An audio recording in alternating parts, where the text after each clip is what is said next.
back to Historical American Girl Read-Alouds.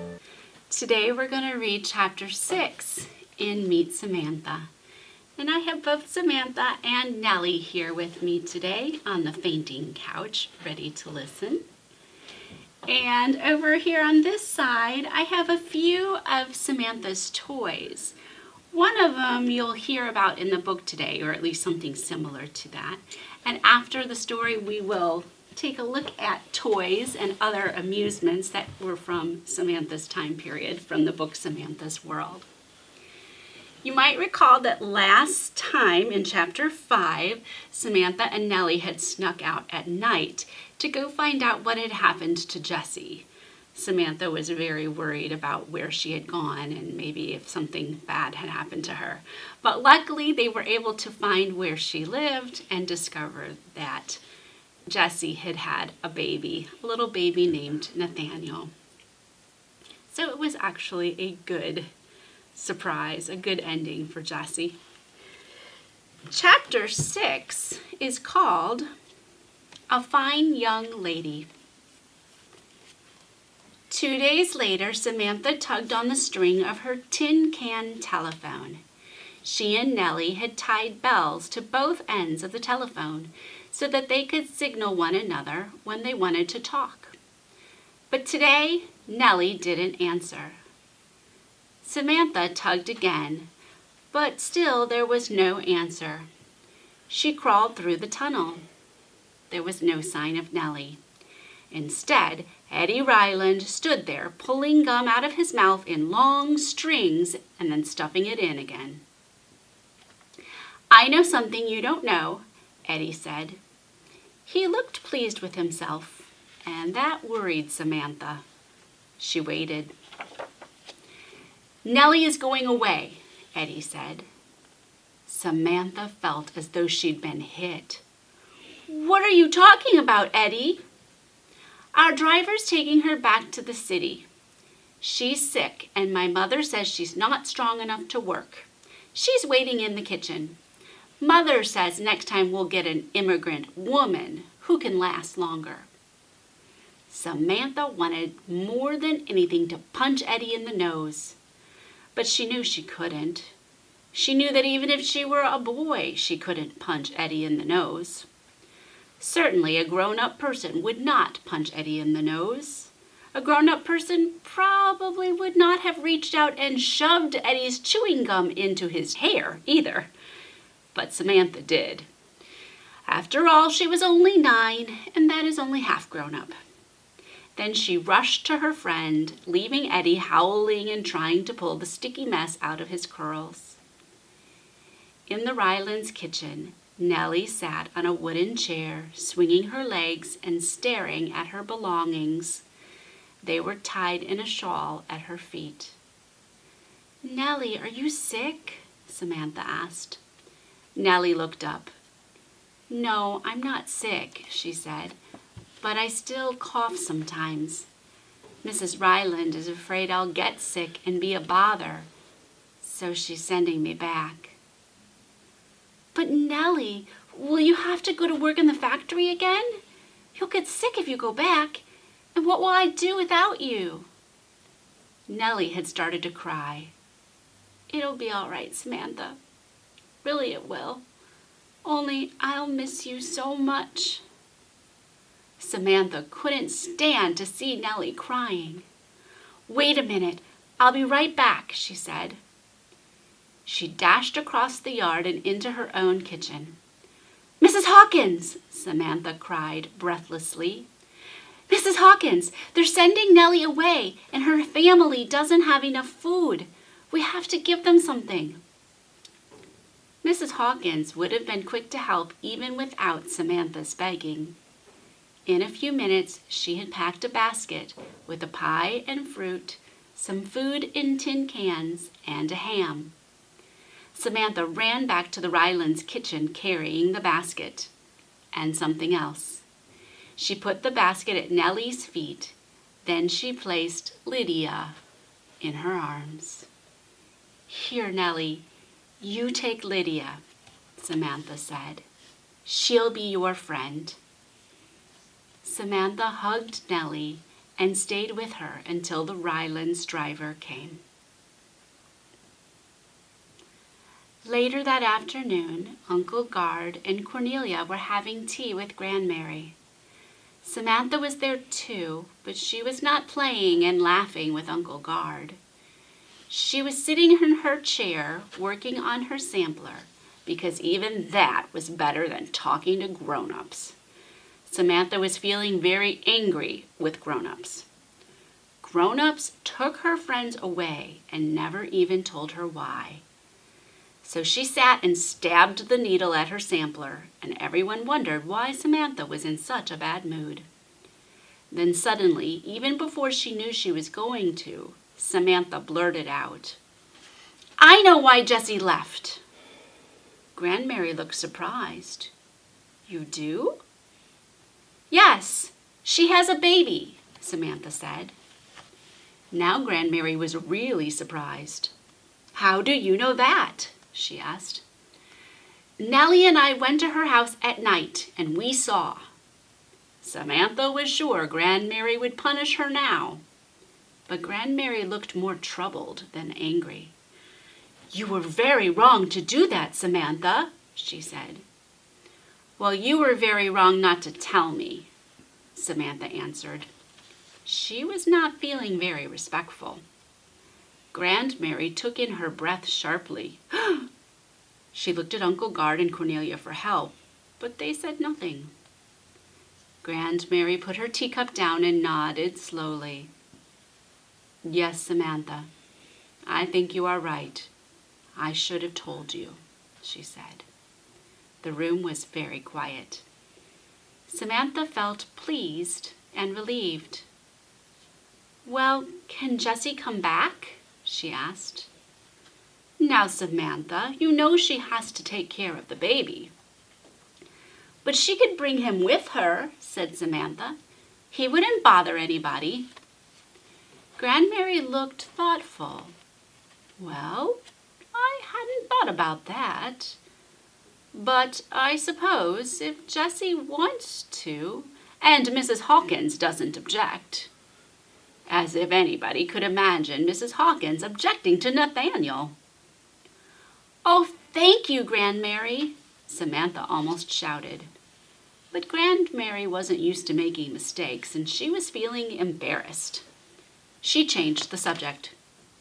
"You don't have your doll today, Samantha. Are you tired of her already?"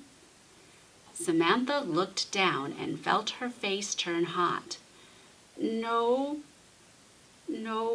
I lost her." "You lost her?" Grandmary was upset.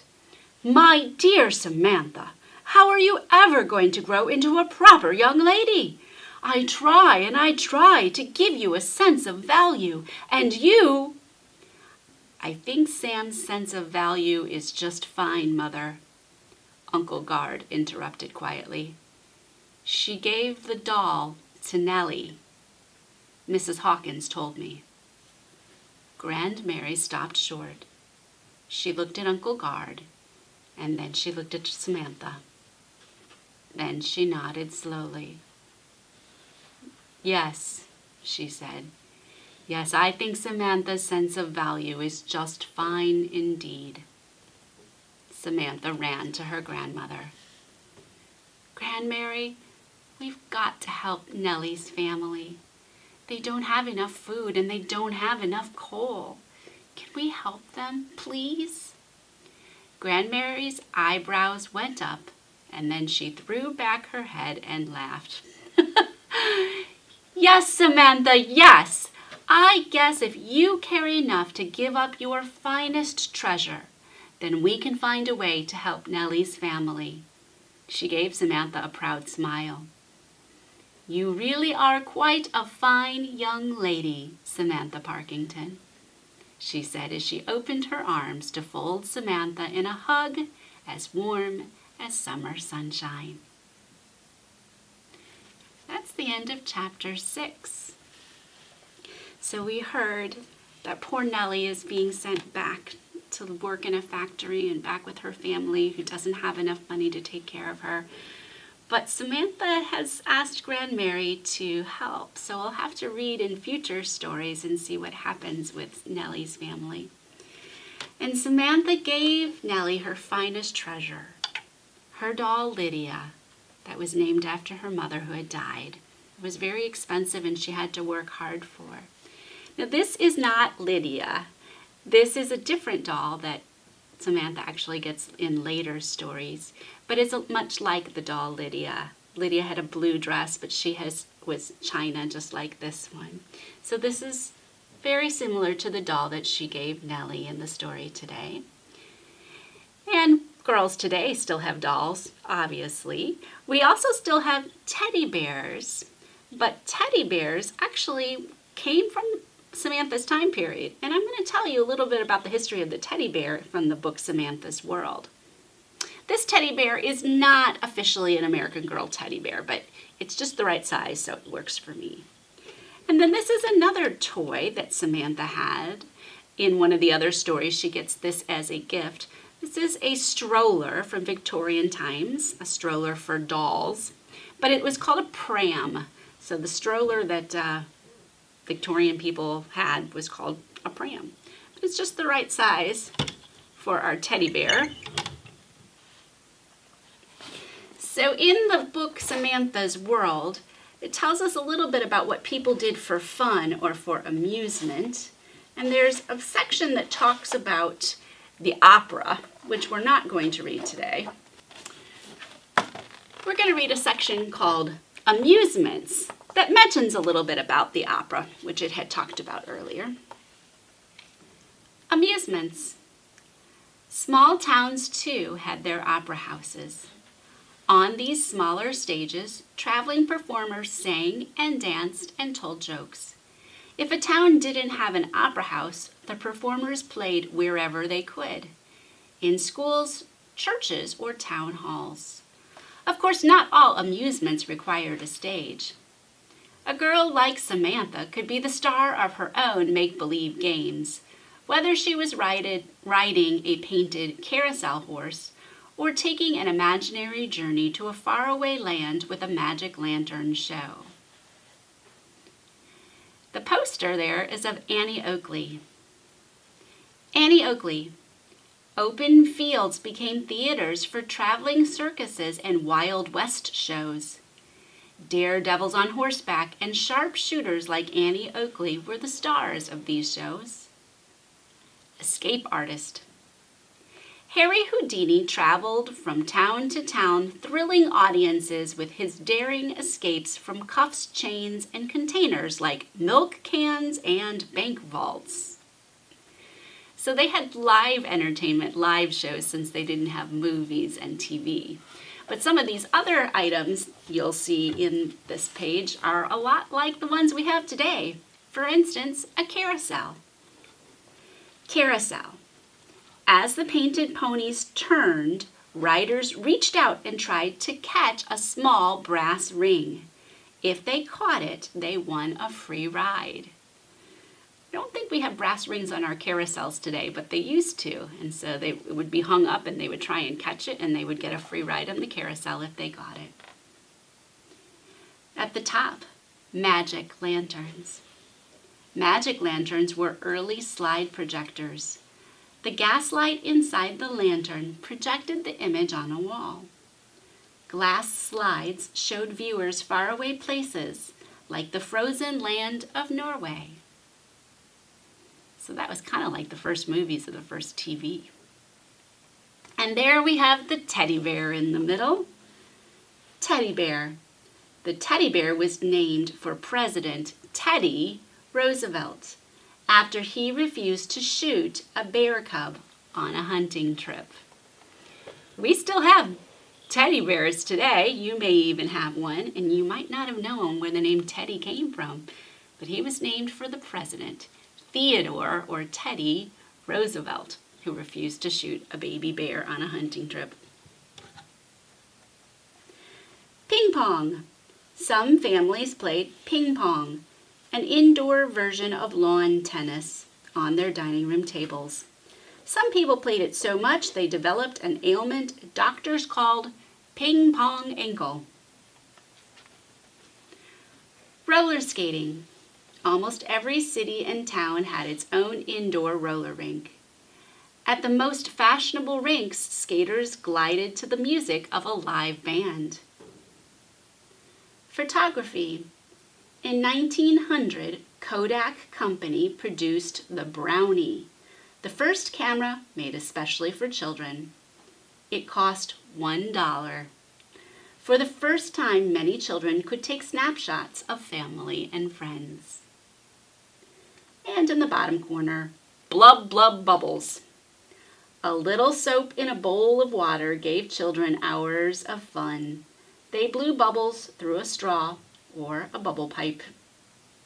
So some of these things we still have today, like bubbles, like ping pong, like roller skating, like dolls and teddy bears and strollers.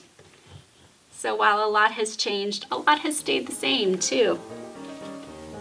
That's the end of the story part of Meet Samantha, but we do have one last section to read, a peek into the past, to learn a little bit more about what life was like during the Victorian times. Hope you join us next time.